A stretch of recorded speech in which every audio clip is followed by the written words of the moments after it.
eu já havia dito, estamos aqui com o Romeu, ele é professor, pesquisador sobre a loucura e vai estar discutindo com a gente sobre a questão do golpe de 64. Então, Romeu, você pode, para a gente iniciar nossos trabalhos, se apresentar aí para as pessoas que estão nos assistindo? Como você acabou de dizer, eu sou professor e militante há muitos anos, entre outras coisas, contra a ditadura militar, né? E que foi absolutamente terrível entre nós, como foi terrível entre os argentinos, chilenos, uruguaios, paraguaios, né, e outros latino-americanos, né? Bom, então assim, a minha primeira pergunta é a seguinte: para algumas pessoas, este acontecimento em 64 foi um golpe, para outras foi uma revolução. No seu ponto de vista, qual dessas duas questões é a real? Para nós que sofremos o golpe militar, como eu acabei de dizer, ele é um golpe. Para os capitalistas, para os torturadores, ele é uma revolução. Nós não concordamos absolutamente que o golpe e a ditadura possam ser identificados como um processo revolucionário. Ele não foi uma revolução. Partindo desse princípio, você pode situar as pessoas no contexto político e o que realmente aconteceu, o porquê desse golpe de 64 e o que isso mudou na vida dos brasileiros. Uma das teses a respeito do golpe militar é a tese a qual eu me filio, é que esse golpe atendeu interesses dos capitalistas brasileiros associados a capitalistas estrangeiros, em particular os americanos, e em associação com os militares do Exército, da Marinha e da Aeronáutica, eles realizaram o golpe de 31 de março, 1º de abril de 1964. Né? Para a sociedade brasileira, para os setores explorados e oprimidos da sociedade brasileira, melhor dizendo, o golpe e a ditadura foram absolutamente terríveis. Com o passar do tempo, e nós temos reflexos dessa maldita ditadura militar até hoje, as condições de vida, repito, dos explorados e oprimidos na sociedade brasileira, que nunca foram boas, se tornaram mais e mais cruéis, né? E além de outros fenômenos que caracterizaram a ditadura, né, como uma repressão brutal com o uso e abuso da tortura, do assassinato e do desaparecimento de presos políticos. Você tocou num ponto aí que é chave, né, que é a questão da tortura. Como é que você vê essa questão da tortura, do desaparecimento de pessoas que estavam num momento de crescimento, que a gente sabe aí que muitos jovens, adolescentes foram torturados e mortos, portanto desaparecidos. Como é que você vê essa questão e que influência isso pode ter causado na formação de um país onde essas pessoas teriam uma grande influência benéfica ao país? A tortura e outras formas de violência política no Brasil existe desde o período colonial. Os invasores portugueses usaram e abusaram do uso da tortura contra as sociedades indígenas, contra os escravos, num processo histórico que a gente pode dizer que se constituiu em verdadeiros genocídios, né? A violência contra opositores políticos não começou com a ditadura militar. Por exemplo, na ditadura do Getúlio, especialmente durante o Estado Novo, a tortura foi largamente usada, e o que ocorreu é que já a partir dos primeiros dias de abril de 64, mas especialmente a partir do final de 68, mais pontualmente a partir do ato institucional número 5, baixado no dia 13 de dezembro de 68, a tortura se tornou sistemática pelas polícias civis e militares e pelas forças armadas, ou seja, pelo exército, pela marinha e pela aeronáutica, né? Num processo que não foi casual, que foi um processo que resultou de um projeto político da ditadura militar, ou seja, combater os opositores à ditadura com o uso sistemático da tortura, do assassinato e do desaparecimento de presos políticos.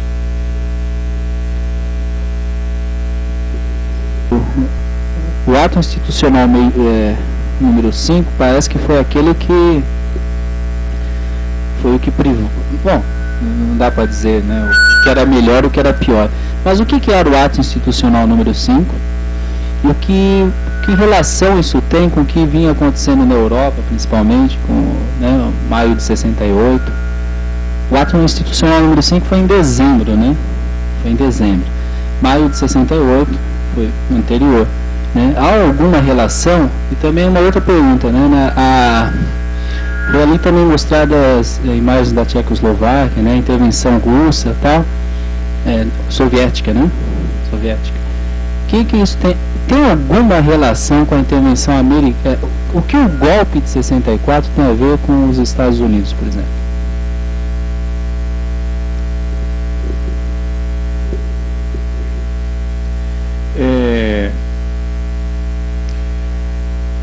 Os antecedentes do golpe militar de 64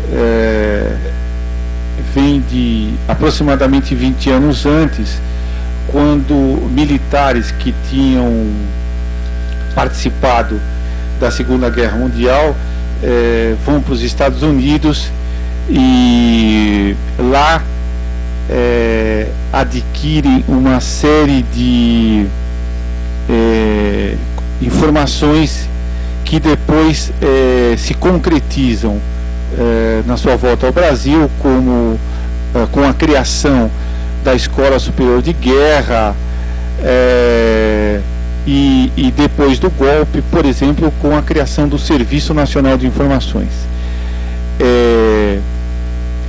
Os Estados Unidos, os capitalistas americanos estiveram intimamente associados tanto à preparação do golpe como, durante a ditadura, à sustentação da ditadura militar brasileira, como posteriormente eles participaram da preparação e da sustentação das ditaduras militares, por exemplo, do Chile e da Argentina, inclusive mandando para esses países, Brasil, Argentina, Chile, entre outros, professores de tortura, ou seja, militares. Um exemplo muito conhecido é o Damitrione, que deu aulas de tortura para policiais e militares desses países. Com relação ao ato institucional número 5, ele foi uma medida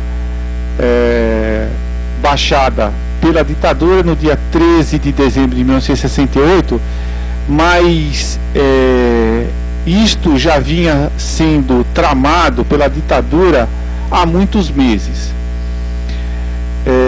Com o ato institucional número 5, a repressão se tornou muito mais brutal, muito mais cruel, né?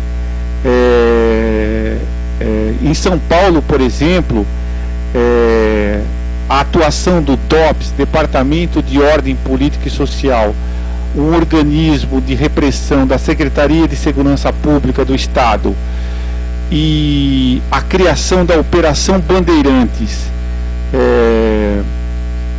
em 1º de setembro de 1969, aprofundaram, junto com a atuação de outros organismos da repressão, o Centro de Informação do Exército, CIEX, Centro de Informação da Aeronáutica, CISA, Centro de Informação da Marinha, CENIMAR, articulados de diferentes formas, aumentou e tornou, como eu disse, muito mais cruel, muito mais brutal a repressão do Brasil. A outra pergunta que você fez diz respeito a acontecimentos internacionais. Você citou a Primavera de Praga e o Maio de 68. Durante o ano de 68, em vários países do mundo e em anos anteriores e posteriores, houve muitas e importantes e destacadas lutas sociais em várias partes do mundo, não só na França, no chamado Maio de 68 francês, ou na Tchecoslováquia, na chamada Primavera de Praga, mas no Japão, no México, nos Estados Unidos, entre vários outros países, né? Esta é uma questão muito discutida, com várias e divergentes posições a respeito do tema, né?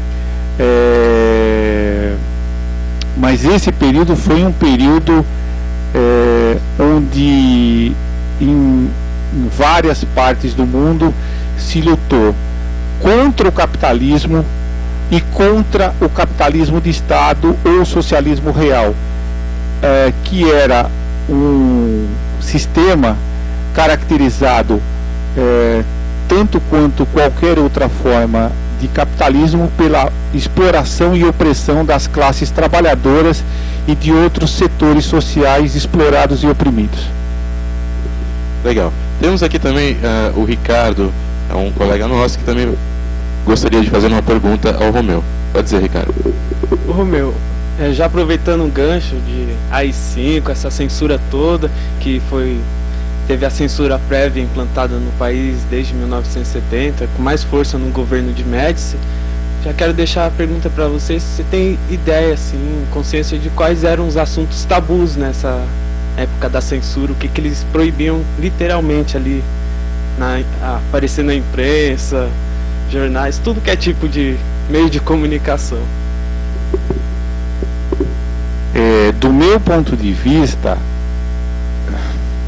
a censura no Brasil, como a censura em vários outros países do mundo, em outras ditaduras, como em experiências totalitárias, como a experiência nazista, a experiência stalinista, a censura,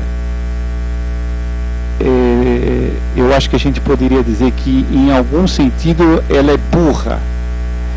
Ou seja, ela muitas vezes ela procura impedir a produção e a manifestação das mais diferentes produções artísticas, culturais, entre outras produções humanas. Entre nós se censurou, por exemplo, a manifestação e a divulgação dos diferentes pensamentos de esquerda, né? Os chamados pensamentos e práticas socialistas, comunistas, anarquistas. Se censurou, e muitas vezes de maneira violenta, a produção artística e cultural. Um dos inúmeros exemplos é, por exemplo, a repressão, produção teatral, a produção cinematográfica, a literatura, que não se deu apenas a partir da ação dos órgãos institucionais. Uma coisa que é muito conhecida é a participação do Comando de Caça aos Comunistas, CCC, a brutal repressão à exibição da peça Roda Viva, escrita pelo Chico Buarque de Holanda, aqui em São Paulo, né, sob direção do Zé Celso Martins Correia. O teatro foi invadido, os atores foram espancados pela ação desse grupo fascista que era o Comando de Caça aos Comunistas, CCC. Então, para ilustrar um pouquinho mais sobre o que a gente está dizendo aqui, a gente vai dar um giro aqui pelo espaço e dentro de alguns instantes a gente está de volta. Então, até já.